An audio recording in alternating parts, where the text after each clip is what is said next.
Hey, Dennis O'Brien here with Susan Johnson and our very special guest, Tyler Griffin. He is the chairman of the, Board of Finance. That's right. Okay, yeah. and he's also a member of the school, high school building committee. We're going to talk to him briefly because he can only, we're not going to be on that long today because the Red Sox game went over. But that's okay. The worst part about it is the Red Sox lost, but it's only one game. They play 162, so I believe the Red Sox are going to do well this year. Tyler, what do you think? I sure hope so. Their pitching worries me, but They can hit. they can hit. They can hit the ball. They Well, can you gotta have maybe the pitching will improve. hit. I think it Who will. knows? They got a Yeah. whole season, right? Yep, And you're then absolutely right. people do get better. Well, hey, Well, I just have to say thank you so much, Tyler, for all your work on the Board of Finance and with the School Building Committee. You're busy, and this is, of course, your busiest time of year. And I just wondered if you could give us a little update on where we are. So yeah, this certainly is the busy time for me. We just finished up some Q&A with the town government budget and the Board of Ed budget, and we're going to be going to a public hearing on the 20th of April. Oh, what day does that fall on? It's a Wednesday, 6 Okay. 6 p.m. It'll be virtual and hybrid, so you can come to the Bellingham Perfect. Auditorium or join virtually to give your final opinions as citizens for the budget before it goes out to referendum.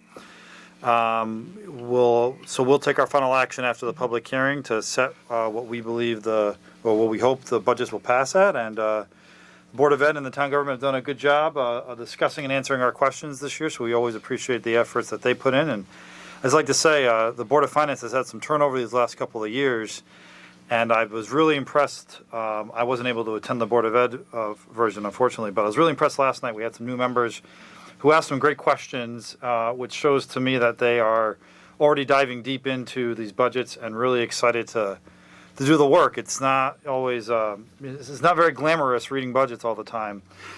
So I certainly appreciate all the effort that all the members put in to come prepared for the meetings and have open discussions with the town government and the Board of Ed. Well, that's wonderful. I'm really glad to see that, the new people on the Board of Ed have really Board of taken on. Finance. I mean, Board of Finance, I'm sorry. Thank you, Dennis. I got you. Oh, my God. Just Friday. go ahead, carry on. Friday. He's in a contentious mood, I'll just have to No, I'm say. just Just being go for it, Dennis. Dennis. I'm just being Dennis. No, you're being Dennis on steroids. Anyway, No. go for it, Dennis, please. I won't say another word. I just wanted to know, you mentioned the Board of Finance members. Could you go through the membership and tell us who they are? And I don't want to put you on the spot, but I think you know all of them. No. So Kevin Donahue's my vice chair. He's been around with me for a long time on the board. He took some time off in between some runs at the Board of Finance to do some other things. He's a former chair of the Columbia Board of Finance, which is called FIPAC.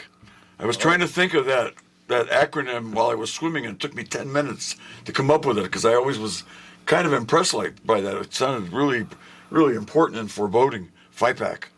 Yeah, now I'm a little jealous. I don't have a name like that. I'll have to change the Well, name of the have a Board of charter Finance. change. Charter Change the change. name. Change And the name. then after that, we have Chuck Pennywell. He's been around a while on the Board of Finance as well. Anita Sebastian made a return after a couple of years off. And then Santiago Gonzalez and Marianne Daly, they were appointed last year and ran for office in November and got elected. So they are kind of the somewhat new rookies. And then we just had someone appointed to replace Lilia Daly, who ran in November, but unfortunately had to resign due to a state statute. She's a town employee, wasn't a town employee at the time of running, and then got a job. So she had to resign. So she replaced her with Marissa, and I'm not going to dare try and say her last name because I will mess it up. Oh, I can't do it. And I apologize. We'll but get it. We will get it. She works over at the food co-op, and was a great addition. She was the first to ask questions yesterday, right off the bat. Had 3 questions ready to go. Again, she's been attending meetings even before being appointed. So again, I'm really pleased with the efforts that these new folks have been putting in. And it makes me happy being an old hat to see some young people, some young, fresh people asking good questions and ready to roll. I never thought I'd see the day when you were an old hat. I remember when you were a rookie, and you were. In fact, I've asked you several times to run for the town council, and you said too many meetings, and you're right, because I've left the town council now, and there are too many meetings. the Board of Finance is a very responsible position, but it has a time of the year when you're more busy, and this is it right now. Yeah, absolutely. It's very important. It's, again, working on last couple of years being chairman, the relationships I've had with the Board of Ed in town have made these months, I think, a lot smoother. We haven't had to butt heads as much, which is something notorious the Board of Finance has always done with the two other boards. So it's been nice just to have open communication, figure things out, and come prepared with, appropriate budgets right from the get. And the Board of Finance just has to do some clarifying and make sure the folks, the citizens, understand what's going on, which is a situation we have this year with the Board of Ed essentially not asking for an increase from the taxpayers. So the MBR is not going to be raised with their increase. So really the budgets to the town people is a zero, but they're covering their increases in other ways. They're using a 2% set aside, which we gave them last year. We're going to take a vote to give them another 2% set aside so they can use some of their surplus for that. They're getting increased funding thanks to Susan and May, their hard work, another $1 million each for the next, I think, 5 or 6 years still. At least to 2028. Yeah. So so far, of course, as you know, Tyler, every 2 years we have the opportunity to change that, and of course, May and I have been vastly campaigning all over the Capitol to make sure that deal sticks, and so we're still working on it. There's all kinds of little methodologies, let's say, at the Capitol to try and stop it, but we're onto it. May and I are both on the Education Committee, and we're also on the Appropriations Committee, which really helps circumvent any problem that might come to stop that deal. That deal's got to go through till 2028, and it's going to really help the students here. It's also going to take care of the increases that are needed, and now we've got the Biden ARPA money, and so you've got that money to help with a lot of the building and all the things that have affected our school system with COVID. So I'm very, very excited that this is still going on. We're still getting $1 million a year. It goes straight to the schools, and you still get the same amount for the ECS. So we're going to have a task force looking at the ECS, and I'm going to be thrilled to have people from town go and speak about the limitations that our town has, because we do so many things as a serving town, whether it's for the hospital, the university, the nonprofits. Many of our students have special needs which have not been properly funded by the state, and we have another bill in to make it, instead of 4.5 times the per pupil cost, 2 times the per pupil cost for special education, and to fund the 80% of the balance that should have been funded completely, and that'll put schools like ours back in the right spot for hiring more people who can actually help our kids who have special needs. So I didn't mean to go on, but I thank you, Tyler. That's good news. That's good information. It's perfectly, it fits right in there, and I'm glad to hear it from you, Susan, and great news from Tyler. And Tyler, I wanted to also thank you for, I know you were, I don't know if you still are, but you were the liaison between the Board of Finance and the Board of Ed, and I think that helped create a better relationship because of your style with the Board of Education. Yeah, I started doing that as the vice chairman under Tom White when he served as chairman 3 years, probably 4 years ago now. And I'm still working on that. Since we've had the changeover, it's been a little tougher to get, other folks up to speed to do that. So definitely working on transitioning that over. But obviously it's important for me to stay involved. But I have a great relationship with the chairman, Lynn Ide. We talk. We get along very well. We hosted this show, I think, a year ago when you folks were at AC. Exactly. And so less than a year. I was prepared for you folks to say, "Hey, we need you and Lynn to host again," or we were prepared to just take over because we did such a great job. But that's neither here nor there. Well, maybe someday. Dennis and Susan. Maybe someday. Well, no, A couple decades. certainly, we can always use the help. We're glad to have you on. We'll be glad to have you pinch hit for us. Absolutely. If we ever find our way out of Willimantic. Susan gets out. She goes to Hartford. Yeah. Oh yeah, that's me. quite an experience getting from here to Hartford. I'm a local boy all the way. I don't see that. I see getting out meaning going to a different place, Yeah. like Oh, boy. state. Anyway, the other Maine. thing you're doing, Tyler, that is, talk about the school system. You're also a member of the school building committee for the renovation. What Yeah. can you tell us about that? Well, obviously, if you've been on High Street or even on the back end of North Street, you've seen a lot of work being done. There They're working on, I think they're definitely on the phase one of a couple of phases to get it done, but so far on schedule to have it to be done by the December of 2024. Obviously, with inflation and other things like that, we got to keep our finger on the pulse of what's going on there. But overall, we meet every 2 weeks. We discuss everything. We kind of have an idea of what's going on. There was a little bump trying to get our money from the state, that first check, but that seems to have smoothed out, and we're back on track with that. So, again, the superintendent was great working with the state. Christian Johnson, the finance director, worked really well to make sure we got onto the core CT system, which is where we can apply for the money. So again, just a good effort from everyone involved to make sure that we got a payment in. And again, the hard work of Susan and May to get a nice reimbursement rate, beyond nice reimbursement rate, has really helped. Getting 95% Yes. was really an absolute thrill for us, and we're very, very pleased. It's kind of helping to make up for some of the losses our education and ECS formula has given us over the years. So this helps the town overall. And also, I have to say, that's because, as everybody knows, the school buildings are town buildings. So the town's responsible, not the Board of Ed. The town is responsible for making sure that all the buildings in town are maintained. And so that is one of the things that I think we have to keep in mind as we look forward. But 95% reimbursement on the school Build Back New, and without Dennis's work, we wouldn't have the great initial reimbursement, because the reimbursement was going to go up, but Dennis got it filed in time to keep it at the 80%, and then May and I got it at 95%, which saves about around $18 million. We just got it in before the deadline, and I actually got help from none other than Matt Ritter, who is the Speaker of the House, and he's also an education lawyer and helps represent our Board of Education, and he did help me get it through. And Murphy Sewell was great, and also some of the members of the town council, because not everybody wanted to go through with this, and it was not, a lot of the things that we do in this town, people have different opinions, and they, and that was one, and it's been so great. It's everybody's delighted. I was talking to Paul Martineau, and I think right on this show, the coach of that, you must be really proud, by the way, Wyndham High Whippet yourself. Go with it, yeah. Of the state championship team.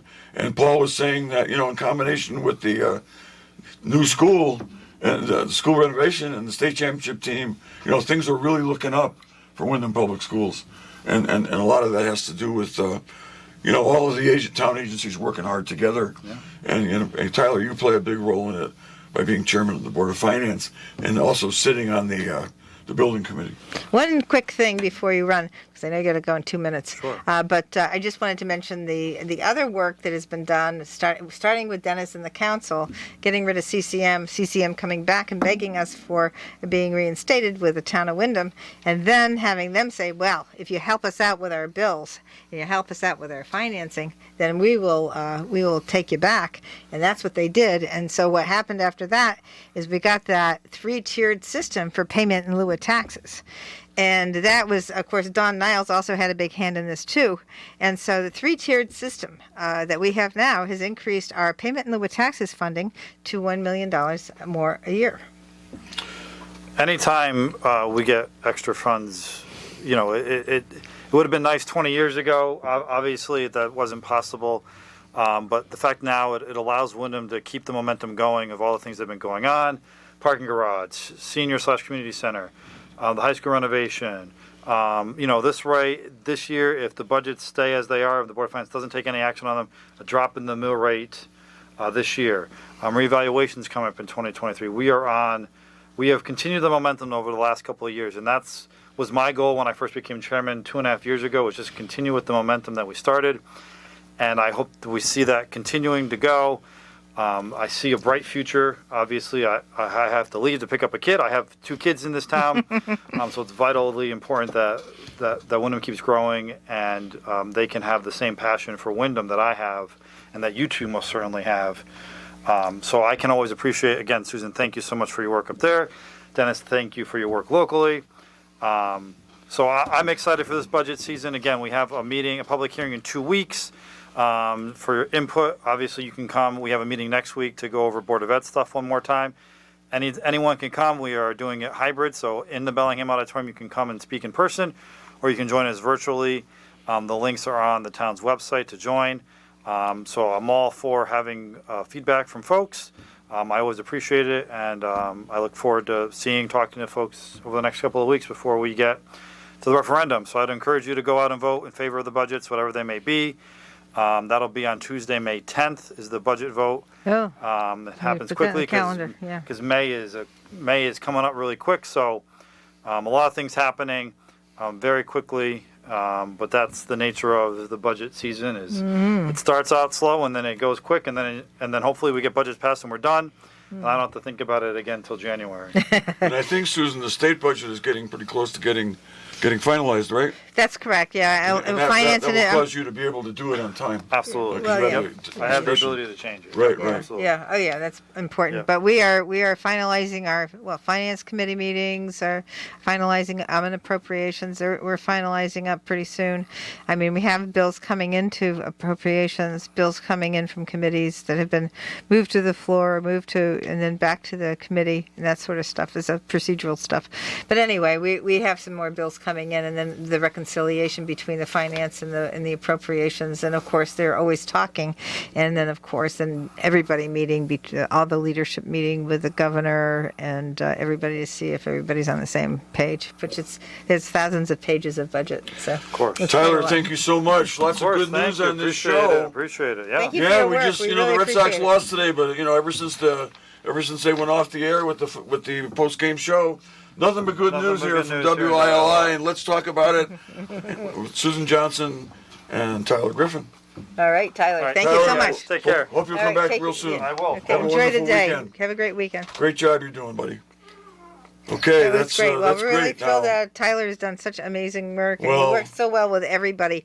I mean, that's what I always say. You got to work together, and he's working great on the Yeah. Board of Finance. He's working with the council, and he's working with the Board of Ed and the Building Committee. That's amazing. He's got some great skills. yeah, he's a real busy guy and doing a lot for our local government. And you know what?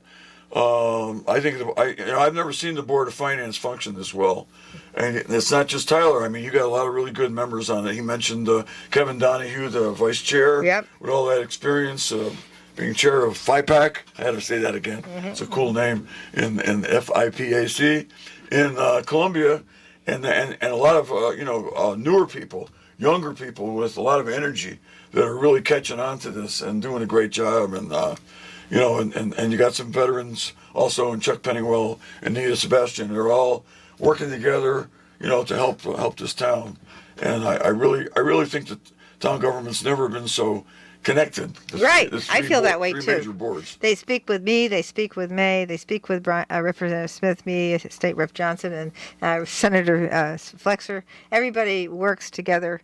We work with the town. We know what's going on. We've had great results with bonding. I mean, getting the bonding equipment over there for the police and fire, so that their group can make sure that they are connected throughout the The dispatch. state. The dispatch. Yes. Yeah. And then we got another $500,000 we're going to be celebrating over by the Whitewater Park, and so we've had some wonderful, wonderful things to celebrate with respect to bonding, and we're also looking at Click.